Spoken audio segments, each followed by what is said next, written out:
Fala Doc, beleza? Sejam todos muito bem-vindos, sejam todos muito bem-vindas. Meu nome é Lucas Riquetti, eu sou professor da disciplina de anestesiologia. Doc, hoje a gente embarca numa viagem no mundo da anestesia. E o meu objetivo aqui, ele é único, pessoal, é tentar explicar para vocês da forma mais clara e mais didática possível para que você consiga aí, ao final do nosso módulo, conquistar os seus objetivos. Seja ele passar numa prova ou seja ele conhecer aí um pouquinho mais da nossa especialidade. Beleza, pessoal? Vamos lá? Doc, a aula de hoje é uma aula mais introdutória. O que a gente vai conversar aqui não necessariamente vai aparecer na sua prova, mas sim, a aula de hoje é uma aula base para a gente construir o nosso conhecimento na anestesia. Tijolinho por tijolinho, a gente vai aprender a fazer o nosso raciocínio anestésico. Beleza, pessoal? Então, a aula de hoje é uma aula de conhecimento para sedimentar os nossos conhecimentos na anestesia. O que a gente vai ver hoje, pessoal? A gente vai entender quem é o anestesista e como funciona uma anestesia. E a gente vai entender o que é o ato anestésico. Beleza, pessoal? Vamos lá. Doc, o anestesista é quem controla as condições clínicas do paciente. Muitos dizem por aí que o anestesista é o clínico do centro cirúrgico. Para vocês terem uma ideia, muitas técnicas cirúrgicas que hoje são disponíveis só são disponíveis também pelo avançar que a anestesia teve ao longo dos anos. E para a gente entender juntos como é que funciona a estrutura básica de uma anestesia, eu quero que vocês imaginem o seguinte cenário. Imagine que você está lá na sua festa de formatura, 6 anos longos batalhados na medicina, chegou o tão esperado dia da sua formatura. Toda a família reunida, seus amigos, seus tios, você está muito feliz e está lá tomando todas. Tomou um drink, tomou um chopp, tomou uma cerveja, já está meio embriagado, resolveu subir no palco, abraçar todos aqueles colegas que você não gostava depois da metade da faculdade, resolveu abraçar o DJ, aí o segurança fala: parou por aí. Desce do palco. Você então, como uma pessoa muito obediente, resolveu descer do palco. E quando você foi descer do palco, Doc, você torceu o pé e quebrou o seu pé.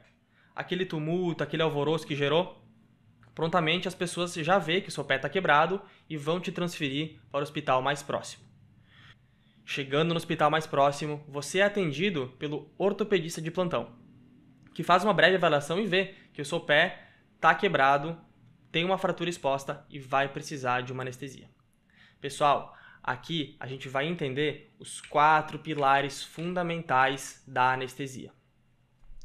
Doc, muitas pessoas acham que o anestesista está ali só para tirar a dor do paciente, só para tirar a dor do seu pé quebrado. Claro que o nosso primeiro pilar da anestesia é sim o controle da dor. Agora, imaginem comigo que você está lá fazendo a sua cirurgia, você não quer assistir a sua cirurgia. Então, pessoal, é sim fundamental o anestesista fazer o controle, a hipnose da cirurgia. O que quer dizer isso, pessoal? Ninguém pode assistir o cirurgião fazer a sua operação. Então, é fundamental que o anestesista garanta uma hipnose para o paciente.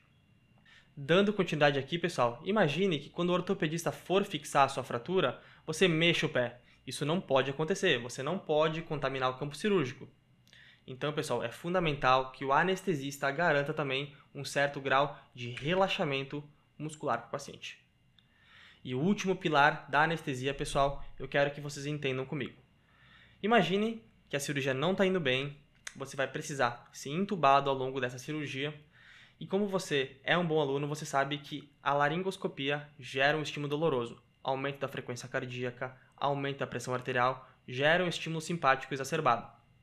Na anestesia, pessoal, tudo é light. O anestesista não quer que tenha esse aumento de frequência cardíaca, não quer esse aumento de pressão arterial.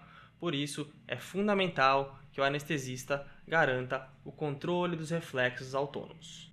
E é aqui, pessoal, que o anestesista vai entrar com medicações em cada um dos nossos pilares para fazer uma anestesia adequada. E agora, como vocês bem sabem, as medicações que fazem, por exemplo, o controle da dor são os opioides, né? A gente vai ter disponível aí o fentanil, remifentanil, a morfina, alguns anestésicos locais que você já deve ter utilizado aí quando foi fazer, por exemplo, uma sutura aí no seu estágio de cirúrgica da faculdade. Pessoal, quem garante a hipnose para o paciente, né? A gente sabe que são alguns hipnóticos venosos, propofol, etomidato, ketamina, e alguns gases anestésicos também que a gente vai ver ao longo do nosso módulo, né? Sevoflurano, desflurano, isoflurano. E as medicações aqui que fazem o relaxamento muscular, a gente vai ter os bloqueadores neuromusculares. Atracúrio, rocurônio, succinilcolina. E também alguns anestésicos locais. Eu posso bloquear um nervo motor, parando, por exemplo, alguma parte do nosso braço, né? E quem faz o controle dos reflexos autônomos, a gente vai ter os opioides e os anestésicos locais. Doc, percebam que aqui a gente construiu juntos a nossa estrutura básica da anestesia. E é aqui que o anestesista vai trabalhar no seu dia a dia, entrando com medicações em cada um desses pilares para fazer uma anestesia adequada e dar o melhor conforto para o nosso paciente. Beleza, pessoal? Vamos ver aqui uma questão e como isso aqui aparece em prova. Pessoal, para a realização do procedimento sob anestesia geral, é fundamental atingir um bom plano anestésico. Uma anestesia geral se fundamenta em 4 pilares essenciais, a saber, agora ficou fácil, né, Doc? A gente já viu, né? Analgesia, hipnose, relaxamento muscular e proteção neurovegetativa, que é a mesma coisa que controle dos reflexos autônomos. Gabarito, letra D. O ato anestésico. Pessoal, ao contrário do que muitos pensam, o anestesista não está ali na cirurgia só para atualizar o feed do Instagram, para ser o primeiro a responder os grupos do WhatsApp, né? Para ser o primeiro a responder o grupo da família. O anestesista, sim, pessoal, ele é o profissional que cuida do intraoperatório. Ele tem os cuidados com o paciente. No entanto, pessoal, o ato anestésico não envolve só o intraoperatório. O anestesista tem papel fundamental no pré-operatório do paciente, na consulta pré-anestésica e também, pessoal, depois que esse paciente é levado da cirurgia até a sala de recuperação, né? Onde o anestesista vai fazer os cuidados pós-operatórios com o paciente. Beleza? Doc, e quais são os tipos de anestesia que a gente pode fazer? A gente pode fazer uma anestesia geral, que aqui na anestesia geral, pessoal, a gente vai inserir um dispositivo de ventilação mecânica na via aérea do nosso paciente, né? Um tubo orotraqueal, uma máscara laríngea, né? Na anestesia geral, pessoal, a gente vai envolver aqueles 4 pilares que a gente viu no slide anterior, né? Lembrando que na anestesia geral a gente vai garantir uma analgesia, uma hipnose, um bloqueio neuromuscular com um dispositivo de via aérea associado no nosso paciente. Beleza, pessoal? A gente pode fazer também, pessoal, uma sedação, onde a gente vai utilizar hipnóticos endovenosos para garantir a inconsciência, para garantir a amnésia do nosso paciente, sem invadir a via aérea e sem também, claro, ter um grau de bloqueio neuromuscular. Você já deve ter conhecido aí alguém que fez, por exemplo, uma endoscopia.